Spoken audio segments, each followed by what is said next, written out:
Hello, viewers. My name is Zach Hardy, and so obviously, I'm sure many of you have probably already seen my latest video.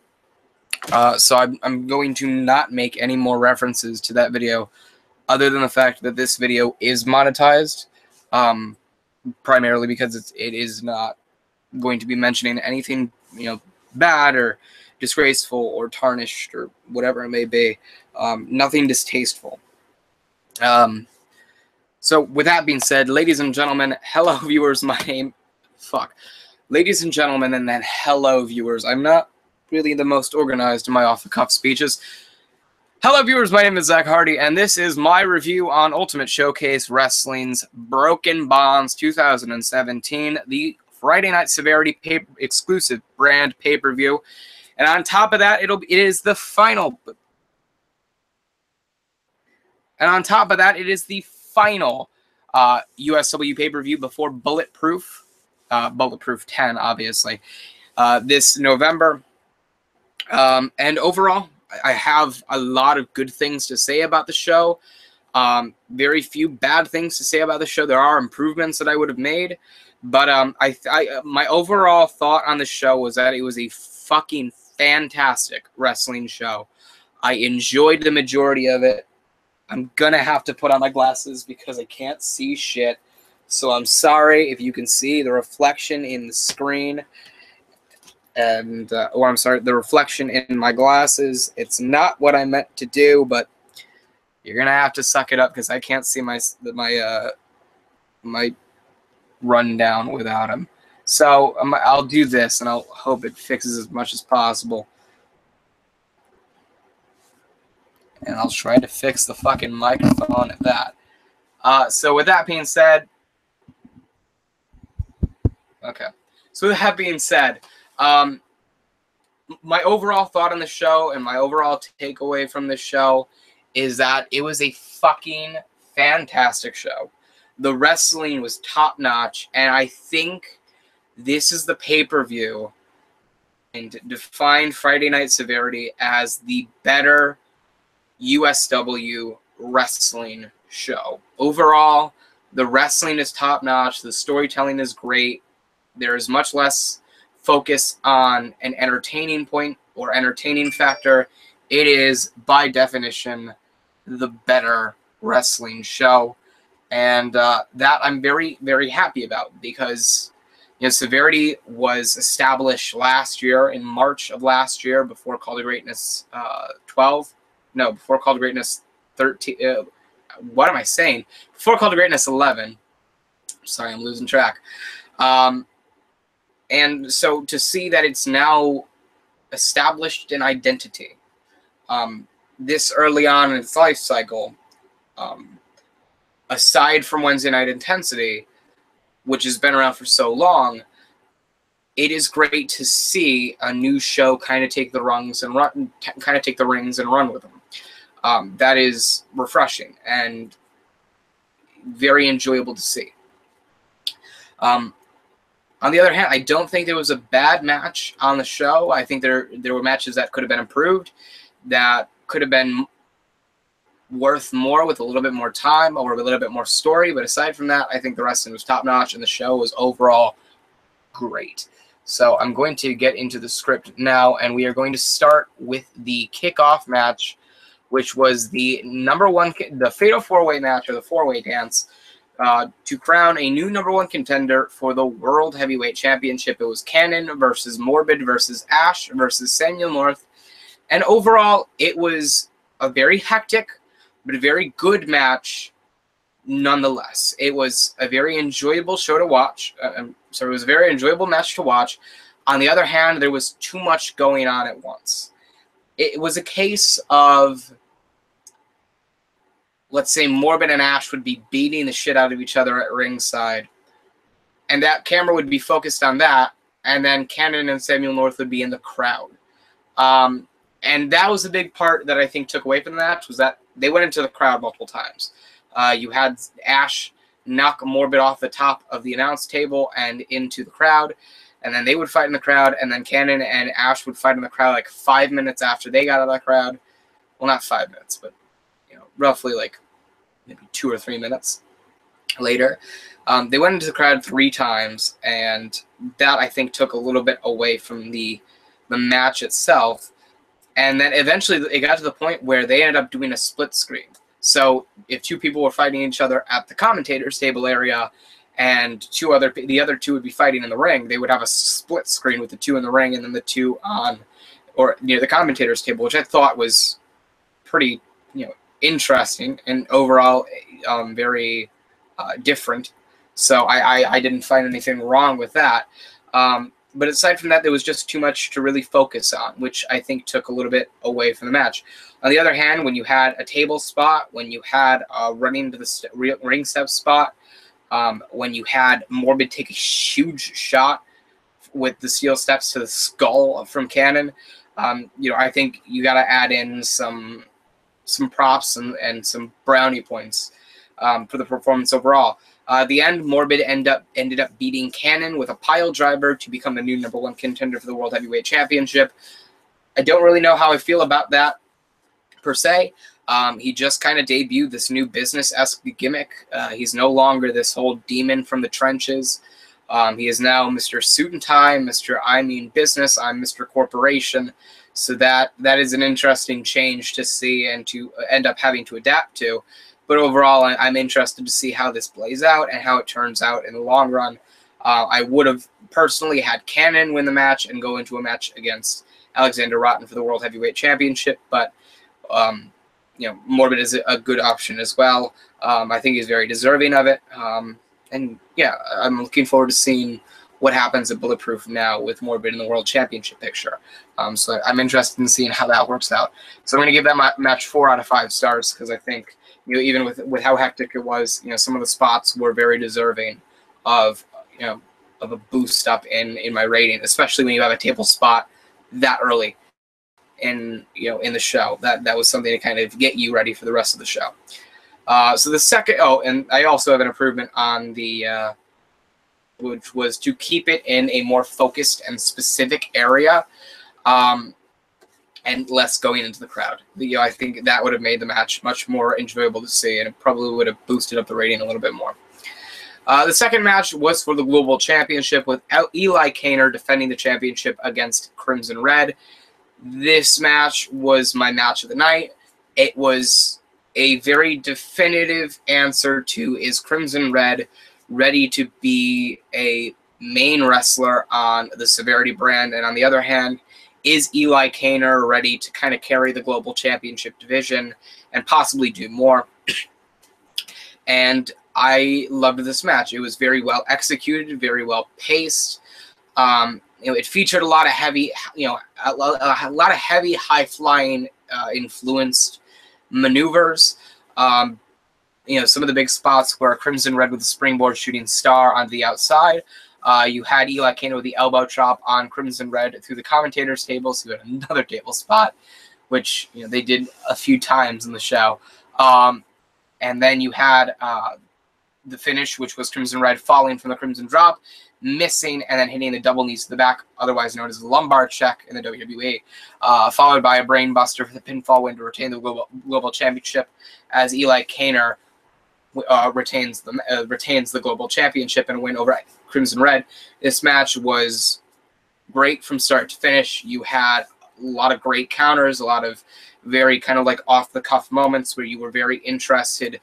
Some of the thoughts had you, on the edge of your seat. I mean, I didn't really think Crimson Red, at any definitive point in the match had, the upper hand where he was on the cusp of winning. But, I'm fine with that because it's a total great story. The only improvement I would have made was to give this match about 5 more minutes. I think it could have really benefited from another 5, maybe another 3 or 4 minutes. That would have been something that I think would have been a big help to the match and to possibly a storyline if they were going to go forward with this. So yeah, 4.5 stars out of 5 stars. I really enjoyed this match. It was by far my match of the night. So the next match was a lot more disappointing than I thought it was going to be. Austin Atomic versus Washington. It was a solid match for the most part, more physical than it was anything else, but it only lasted about 10 minutes, which I felt was very short for a match that you could have gotten out of both Washington and Austin Atomic. The best moment of the match was Washington going for the monument, and then Austin Atomic countering it into a facebuster, which is essentially the wasteland, where he kind of switches back onto his feet, picks him up, and hits a brainbuster immediately. So that was the best moment of the card. Best moment of the match. One improvement that I would make, which would be stretch out the match for another 5 to 10 minutes. I thought you could have gotten a lot more out of Austin Atomic or Washington. I think that was a big thing that kind of hurt some of the matches on the card, which was not getting enough time. You know, they kind of fixed that going towards the latter half of the card, but you know, again, a match that I think not only kind of hurt or was hurt from its placement on the card, but was severely hurt from the lack of time that it was given. Austin Atomic and Washington have been criminally underused to the extent where it's just sad at this point.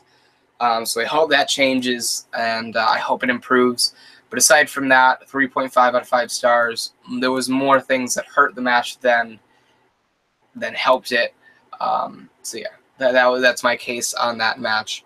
On the other hand, Jack Ramsey and Austin Cole defending the World Tag Team Championships against Blaine North and Tanner Wallace, otherwise known as the Promised Land. These teams prove that they have great tag team chemistry.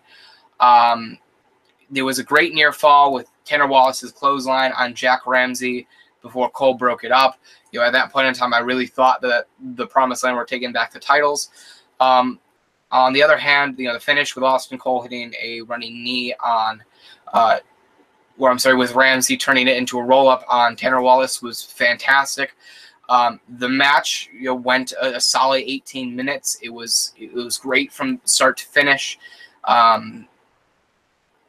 The spots were fantastic with a big running knee into the corner, and the story was, you know, it was there. You know, you almost had Austin Cole take off Jack Ramsey's head with that knee, just because of the way he, you know, hit it.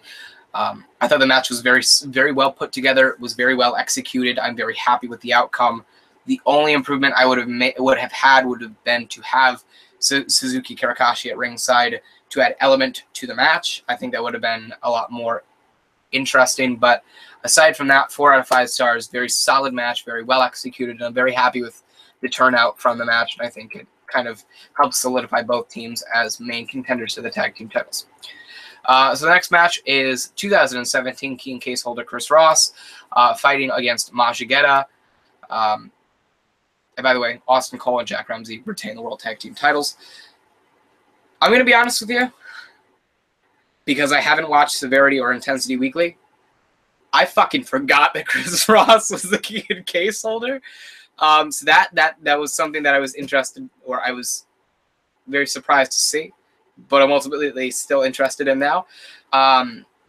Again, another well-executed match. It deserved more like 15 minutes. It more like 15 minutes than it had deserved anything else. It lasted 15 minutes. It should have gone 15 minutes. The build-up could have been more meaningful because, from what I understand, it was just the Mobocracy led an attack against Majigeta, and Majigeta got pissed off and challenged Chris Ross to a fight. That's all I gathered from it. Aside from that, again, well executed, well put together. It went 15 minutes. It used the 15 minutes to the best extent, and I'm happy with the outcome. On the other hand, the one part of the outcome that I didn't like was that Chris Ross lost, because Majigeta did end up beating Chris Ross with the decapitator, which is the lariat. I think Chris Ross should have won. I think it would have given him more, you know, of a kind of firm stance in where he stands. Could have built him up to be a better world championship contender. On the other hand, another improvement that I would have made was that Chris Ross should not have dominated that match for what seemed like a little bit over 10 minutes. It seemed like Majigeta was on the down on the downside for the majority of that match, which I didn't like. But 3.75 out of 5 stars. It was a solid match. Just was good, but I don't think it was the best. But I'm still happy with it nonetheless. Next match was Verse 9 defending the International Championship against Suzuki Kirakashi. My notes say that the match was well put together. The selling was fantastic. Verse 9 hitting the top rope senton into Kirakashi, which ended up being the spot of the night. The counter from the running knee by Verse 9 into the music very well executed, and a great finish to the match. I agree with all of that. It has been a couple of days since I wrote that, so I think it went on for 19 minutes. I think it should have gone on for maybe another 2 minutes. That may be me being greedy, but whatevs. So yeah, I think the match was very well put together, and had it not been for Eli Kaner versus Crimson Red, this match would have been match of the night. So Verse 9 ends up winning with the Music Theory to beat Suzuki Kirakashi. Yeah, that's that. So yeah, that's my take on that. 4.25 out of 5 stars. Next match was Paul Orlando versus Mika Jordan. I'm glad this went on for about 20 minutes. I think they had to run out the show a little bit more, so they had to extend the matches. The only improvement I would have made was that there should have been more storytelling. On the other hand, the story that went on was Mika Jordan's top rope dive into the commentary table looked vicious. Essentially, he went out and jumped over the top rope. The commentator's table is closer than WWE tables, so he ended up going over the top rope and wiping out, completely missing Paul Orlando, and went straight through the commentator's table, which was the final fucking commentator's table you had left before they brought out new ones for the main event. Anyway, whatever. It told a good story for the match. Paul Orlando looked really good in the match, and Mika Jordan looked very resilient. He had like 2 or 3 near falls in the match, which I found was very interesting and very intriguing, and I liked that storytelling there. And it went on for about 21 minutes. The only improvement I would have made was fucking have Mika Jordan hit the top rope elbow at some point, please. One of the big spots that he does and always misses is that he always goes for the elbow. It always is a beautiful elbow, and it goes to strike right to the chest. And he never hits it. Everybody moves out of the way, or he completely fucking whisks, or just gets countered immediately. Or knocked off the top rope, one or the other. So that, top rope elbow would have been nice to see. Just have him hit it at some point, please. Aside from that, 4 out of 5 stars, solid match. Yeah. Just a good match. And when it comes down to the main event, Alexander Rotten defends the World Heavyweight Championship against Capital in the main event. This match, in my notes, it says the match was better than originally expected. Huge slugfest. Resilience from Capital not go down was a great story, and on the other hand, that made a submission even more impressive on the hand of Alexander Rotten. Really good match. Both look strong, and a great way to end the show. Went 23 minutes. The only improvement I would have made would be have Capital get 1 or 2 near falls, make them look really strong and a valuable contender for the world title. And aside from that, it's great to see Capital come close. I would like to see another world championship reign in the future. I agree wholeheartedly with that. It was a slugfest. It was like 2 Tonka trucks running at each other, driving at each other. And I enjoyed it. It was a very physical altercation, and it was a very enjoyable match to watch. You had Alexander Rotten hit the back body drop on Capital through the commentator's table. 4 commentator's table spots in the night, which was a little excessive, I'll be honest with you. But aside from that, it was a great way to end the show. I was very happy with the outcome of the end of the show. I didn't expect the match to be, or the main event to be as great as it was. Capital submitting to the Rot after being very resilient and not giving up, continuing to get up, was great storytelling, made him look really strong. 1 or 2 near falls more, all I really think could have been any better. Just makes him look like a badass and resilient and can stand anything. So, big props to Capital and to Rotten for putting on a great match. And overall, it was a great show. Very impressed with the work of the Severity roster. Looking forward to the Severity side of the Bulletproof 10 card. 4.25 out of 5 stars. I think this was a better show than Aerial Attack was a couple of weeks ago. I was very happy with this. Again, 4.25 out of 5 stars. Was it worth the $20 to rent for the first time? I would say yes. It was a good wrestling show. Would it be worth $5 to buy? That's up to whether you like the wrestling or not. I would say the rent would be enough. If you really liked the wrestling, if you really like the matches, then this isn't gonna hurt you, more than likely. But aside from that, you know, I would stick with the rental. I think you get enough out of it on the first time, as long as you're paying attention. So with that being said, and the match did go 23 minutes, which added emphasis. So that being said, that is what I have for my USW Broken Boss 2017 review. I know it was much shorter than my Aerial Attack pay-per-view review. I tried to get this out a little bit quicker, and I didn't really have much else to say about the show other than, you know, what I had in my notes, because, you know, I had it fresh in mind. But, you know, overall, not everything can, you know, come, you know, to your head. Right. Fuck it, I'm just talking out of my ass. Thank you guys for watching. I sincerely hope you enjoyed. Remember to like, comment, and subscribe for more, aka subscribble. My name is Zach Hardy, and I am signing off.